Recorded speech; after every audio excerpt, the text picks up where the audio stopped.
સાબરકાંઠા જિલ્લાના Gambhoi police station વિસ્તારમાં એક બનાવ બનેલો જેમાં વિડીયો વાયરલ થયેલો. એ આધારે ભોગ બનનાર છે એના પિતાશ્રી કૌશિકભાઈની ફરિયાદ લેવામાં આવેલી અને એ કામે જે બે આરોપી છે, એક પુરુષ અને એક સ્ત્રી, એમને વિરુદ્ધ કાયદેસર કાર્યવાહી કરવામાં આવેલ છે.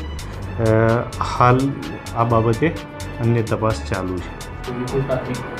ભોગ બનનારનું હાલના સંજોગો પ્રમાણે થોડા માનસિક બીમાર હોય એવું જણાય છે. એટલે એ ગમે તેમ બૂમો પાડતા હતા અને ગાળો બોલતા હતા અને એટલે કહેવા ગયા. એટલે એક જે બેન છે એમને પણ ખોટી રીતે ગાળો બોલતા હતા અને એટલે માટે જે આરોપી પુરુષ છે એક અન્ય એ નજીકથી આવ્યા અને આ જે વ્યક્તિ છે એને માર મારેલો અને એને બાજુમાં મંદિર છે ત્યાં લઈ ગયેલો અને ત્યાં બેસ